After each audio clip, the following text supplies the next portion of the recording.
ভুক্তভোগীদের কোনো দাবি আছে? 23-24 সালের ভুক্তভোগীদের কোনো দাবি আছে? 23-24 সালের ভুক্তভোগীদের কোনো দাবি আছে?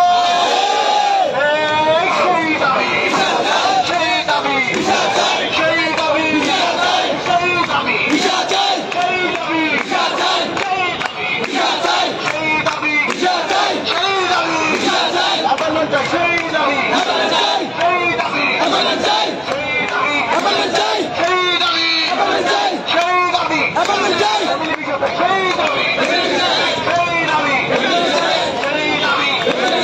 তুমি কে আমি কে, তুমি কে আমি কে, তুমি কে আমি কে, তুমি কে আমি কে, এই ভোটের দাবি একটাই, দাবি একটাই, আমার দাবি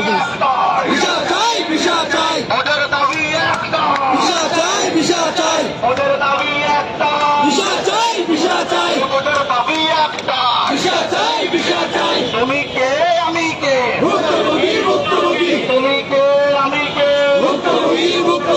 তুমি কে আমি কে, এই আমরা যে ভোগান্তির মধ্যে আছি সেই ভোগান্তি যদি ভিডিওটা একটু শেয়ার করে দেন, সবাই দেখার সুযোগ করে দেন। আর যারা এখনো ঢাকার ভিতরে আসেন না, অবশ্যই আপনারা Italy BFS global Nafi tower Gulshan একে আসতে পারেন।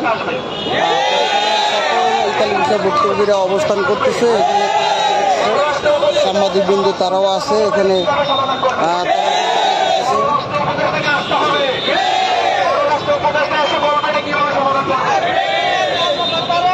বেতন বন্ধ করে দেওয়া হোক 6 মাস।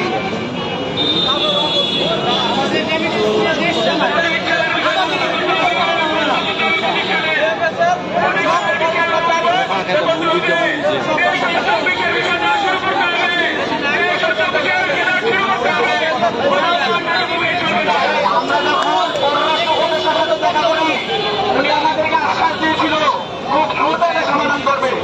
এমনকি 24 সালের ডিসেম্বরের মতো 20,000 পাসপোর্ট দিবে ভিসা সহ কথা দিয়েছিল। কথা কি রেখেছে? কথা রেখেছে। আমরা রাস্তা কেন? আমরা কি রাস্তা নামার লোক? আমরা তো দেখো প্রবাসী, কয়টা করবো? আমরা প্রবাসী থাকবো, দেশের রেমিটেন্স পাঠাবো, অর্থনীতিকে আমরা আমাকে দেখলে বন্ধ করে কেন? আমাকে দেখলে কথা হচ্ছে আমরা রাস্তায় কেন? এই জবাব কে দিবে?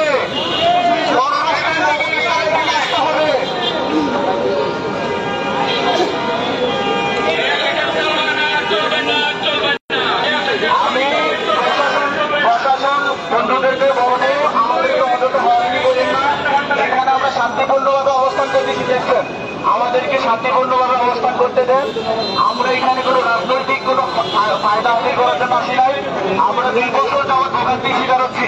আমরা এই ভোগান্তি থেকে মুক্তি পাওয়ার জন্য ভিডিওটা একটু শেয়ার করে দেন, যাতে অন্য মানুষ যারা আসে নাই ঢাকার ভিতরে আছে তো তারাও আসতে পারবে। আসলে আপনারা ঘরে বসে অনেকে থাকেন, অনেকে দূর দূরান্ত থেকে বিভিন্ন ডিস্ট্রিক্ট থেকে আসছে, বিভিন্ন জেলা থেকে আসছে, তো একটা সমাধানের লক্ষ্যে আসছে। তো আপনারা অনেকে আসছেন, তো তাদের সাধুবাদ জানাই।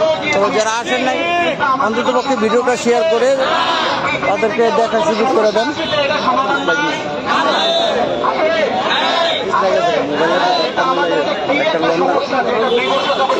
নাই। আমাদের কথা হচ্ছে আমাদের যে দাবিগুলো সঠিক দাবি, আসলে কোনো অন্যায় কোনো দাবি নাই। যদি অন্যায় কোনো দাবি থাকে যারা অনলাইনে আছে সবাই রাইতে পারেন। আপনারা ঢাকার মধ্যে যারা আছেন অবশ্যই Italy BFS global, Italy BFS global Nafi tower Gulshan, Italy BFS global Nafi tower Gulshan একে আপনারা চলে আসুন। দেখেন আমরা সমাধান বিগত দিনগুলোতে মানববন্ধন অনুসরণ কত কিছু করছি, পররাষ্ট্র মন্ত্রণালয়, স্বরাষ্ট্র মন্ত্রণালয়, তৈরি সমিতি কত জায়গায় জোরাজোরি করছি, কিন্তু আমরা কোনো সমাধান পাই নাই।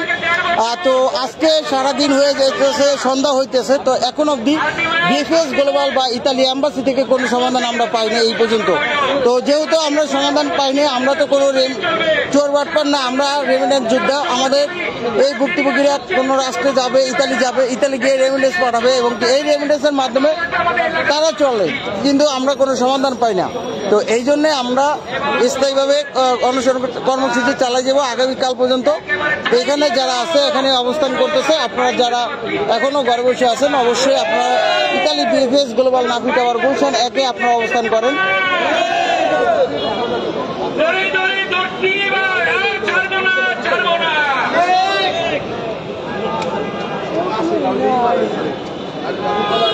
ভিডিওটা শেয়ার করে দেন, হয়তো লাইভটা কেটে দিব। তো এই ভিডিওটা দেখে সবাইকে আহ্বান জানাইছি Italy BFS global Nafi tower Gulshan 1। আপনারা যে যেখানে আছেন ঢাকার ভিতরে এবং ঢাকার বাইরে যারা আছেন অবশ্যই Italy BFS global Nafi tower Gulshan 1-এ চলে আসেন।